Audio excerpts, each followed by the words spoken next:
Progress and Poverty. Chapter 5, The Law of Interest. This is page 195. Tasty. Okay. Chapter 5, The Law of Interest. Let us turn now to the law of interest, keeping in mind the two things to which attention has heretofore been called, viz., first, that it is not capital which employs labor, but labor which employs capital. Second, that capital is not a fixed quantity, but can always be increased or decreased. 1. By the greater or less application of labor to the production of capital, and 2. By the conversion of wealth into capital, or capital into wealth, for capital being but wealth applied in a certain way, wealth is the larger and inclusive term. It is manifest that under conditions of freedom, the maximum that can be given for the use of capital will be the increase it will bring, and the minimum, or zero, will be the replacement of capital, for above the one point, the borrowing of capital would involve a loss, and below the other, capital could not be maintained. Observe again, it is not, as is carelessly stated by some writers, the increased efficiency given to labor by the adaptation of capital to any special form or use which fixes this maximum, but the average power of increase which belongs to capital generally. The power of applying itself in advantageous forms is a power of labor, which capital cannot claim nor share. A bow and arrow will enable an Indian to kill, let us say, a buffalo every day, while with sticks and stones he could hardly kill one in a week.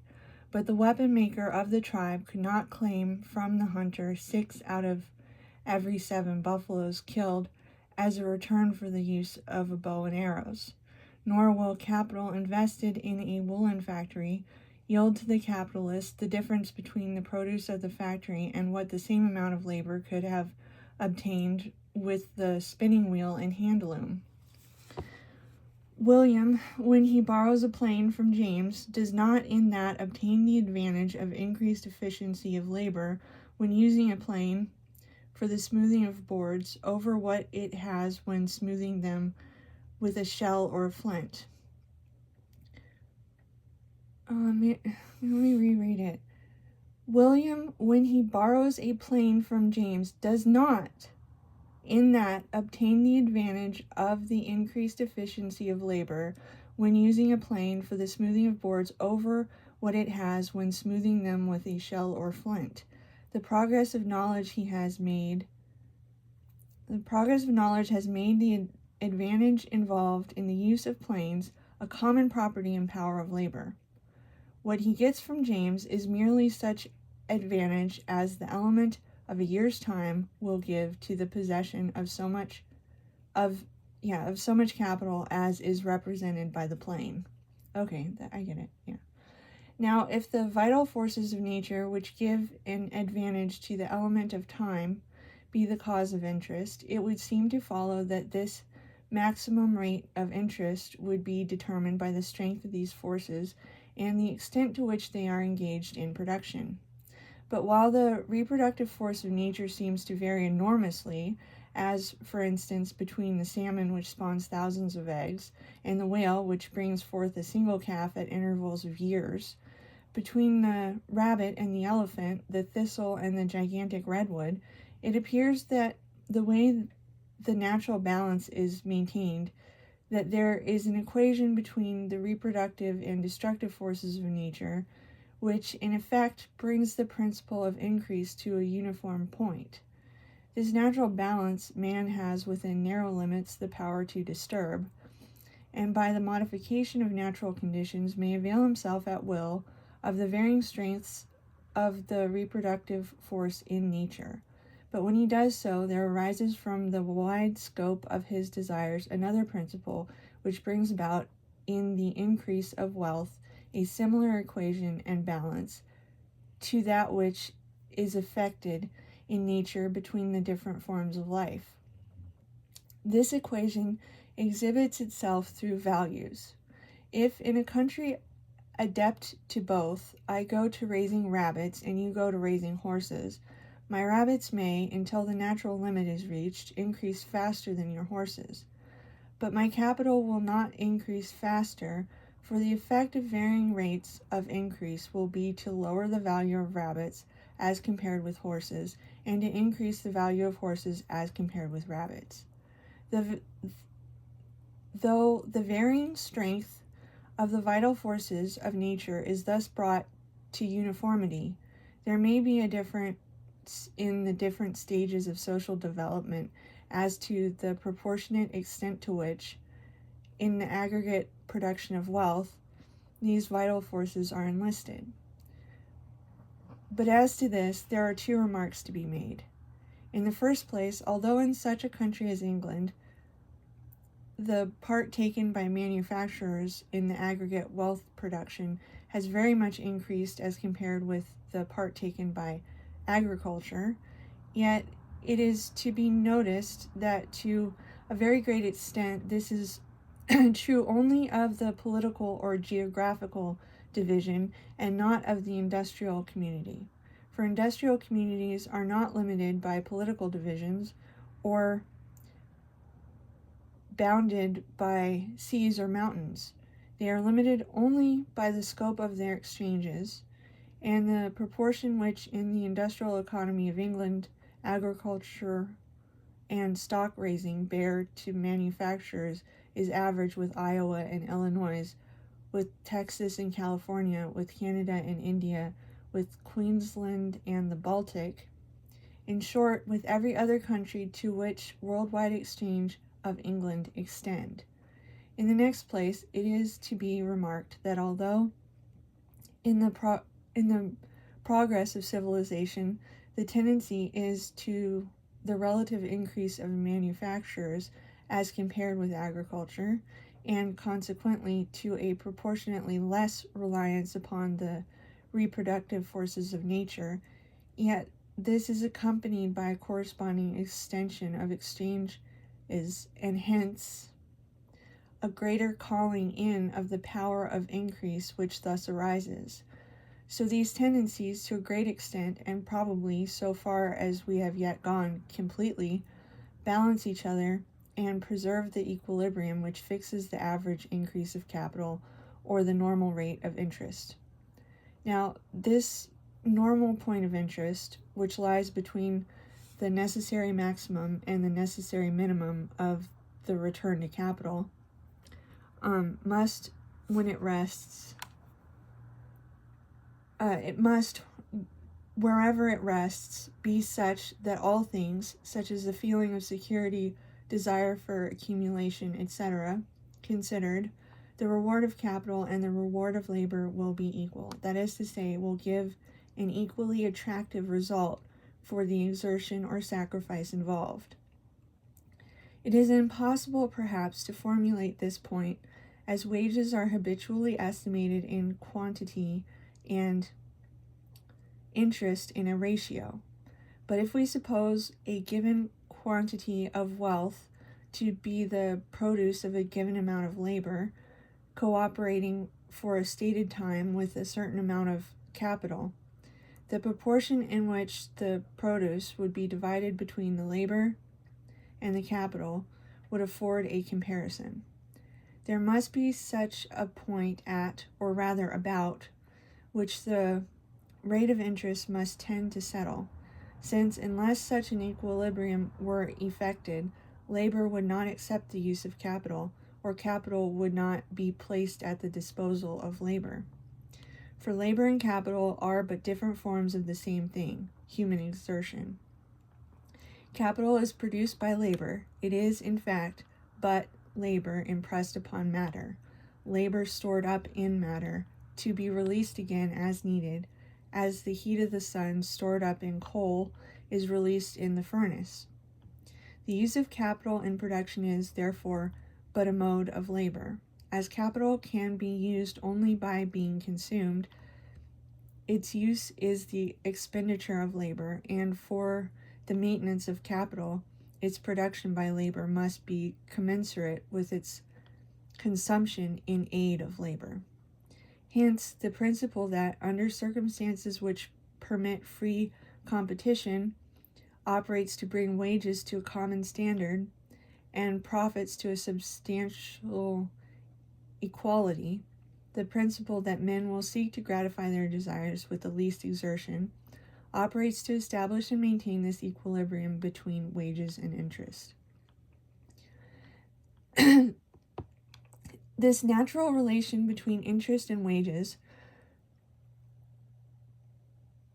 this equilibrium at which both will represent equal returns to equal exertions, may be stated in a form which suggests a relation of opposition, but this opposition is only apparent.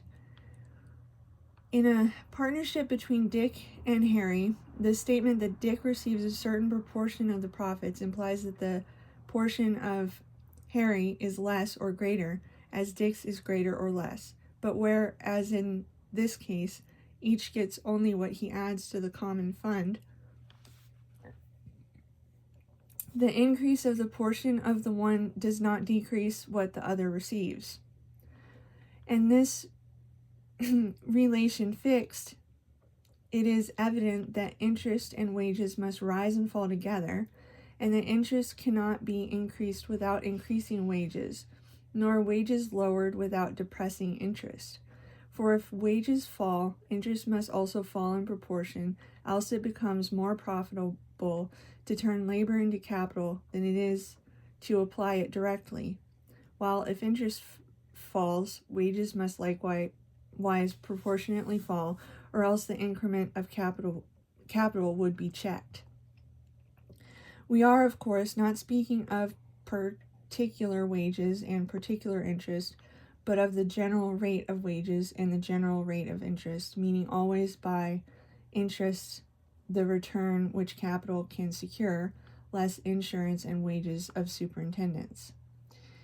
In a particular case or a particular employment, the tendency of wages and interest to an equilibrium may be impeded, but between the general rate of wages and the general rate of interest, this tendency must be prompt to act.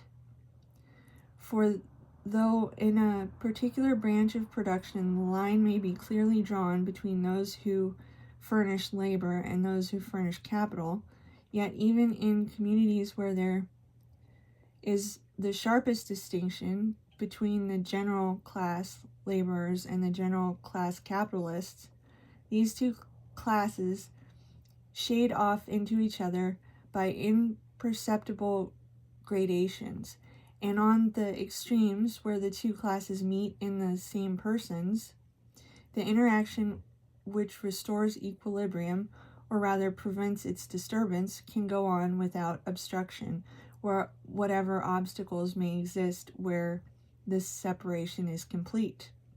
And furthermore, it must be remembered, as has been before stated, that capital is but a portion of wealth, distinguished from wealth generally only by the purpose to which it is applied, and hence the whole body of wealth has upon the relations of capital and labor the same equalizing effect that a flywheel has upon the motion of a machinery, taking up capital when it is in excess and giving it out again when there is a deficiency, just as a jeweler may give his wife diamonds to wear when he has a superabundant stock, and put them in his showcase again when his stock becomes reduced.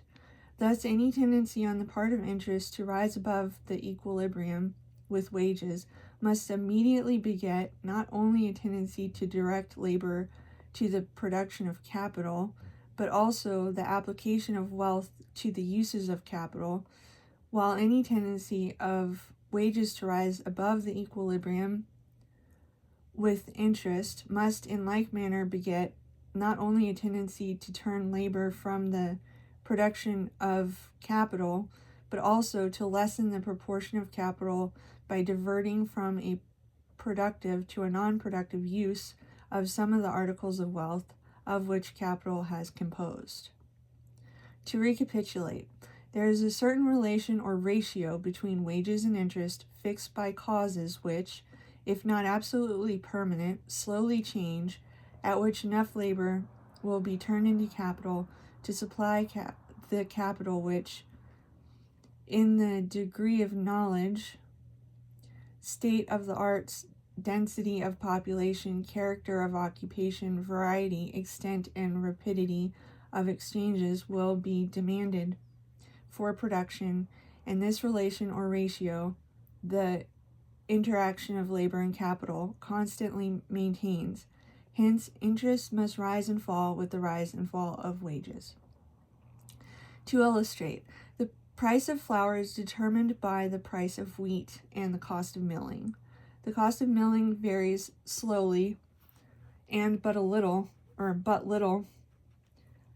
the difference being, even at long intervals, hardly perceptible, while the price of wheat varies frequently and largely.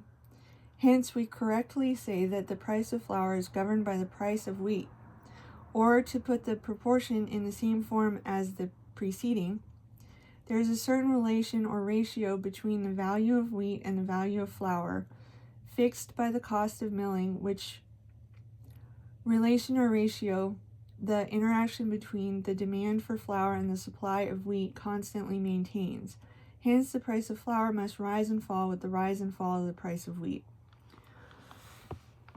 Or, as leaving the connecting link, the price of wheat to inference, we say that the price of flour depends upon the character of the seasons, wars, etc.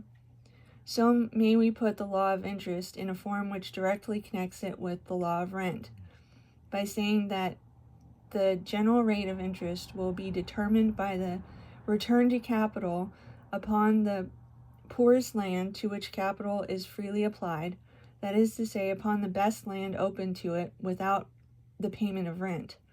Thus we bring the law of interest into a form which shows it to be a corollary of the law of rent.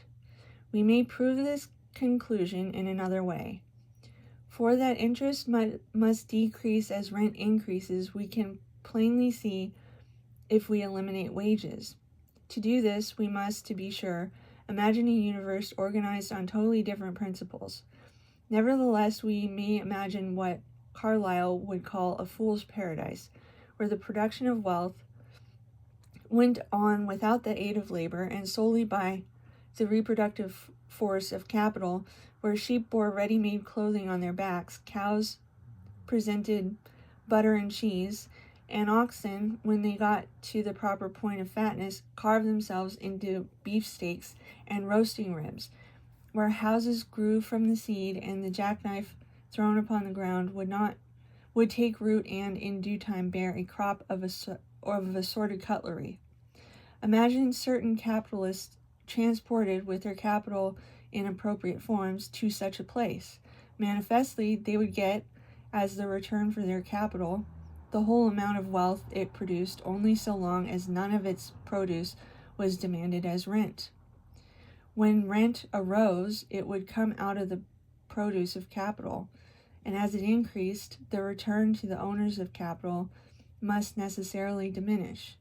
If we imagine the place where capital possessed this power of producing wealth without the aid of labor to be of limited extent, say an island, we shall see that as soon as capital has increased to the limit of the island to support it, the return to capital must fall to a trifle above its minimum of mere replacement, and the landowners would receive nearly the whole produce as rent.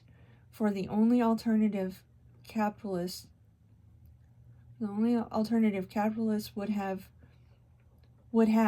be to throw their capital into the sea, or if we imagine such an island to be in communication with the rest of the world, the return to capital would settle at the rate of return in other places. Interest there would be neither higher nor lower than anywhere else.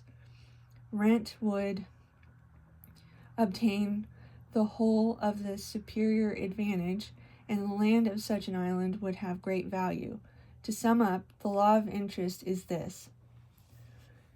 The relation between wages and interest is determined by the average power of increase which attaches to capital from its use in reproductive modes. As rent arises, interest will fall as wages fall, or will be determined by the margin of cultivation. I have endeavored at this length to trace out and illustrate the law of interest more in deference to the existing terminology and modes of thought than from the real necessities of our inquiry, were it unembarrassed by the fogging discussions. In truth, the primary division of wealth in distribution is dual, not tripartite. Capital is but a form of labor, and its distinction from labor is in reality but a subdivision, just as the division of labor into skilled and unskilled would be. In our examination, we have reached the same point as would have been attained had we simply treated capital as a form of labor, and sought the law which divides the produce between rent and wages, that is to say, between the possessors of the two factors, natural substances and powers, and human exertion, which two factors by their union produce all wealth. The next one will be chapter 6, Wages and the Law of Wages. That's page 204.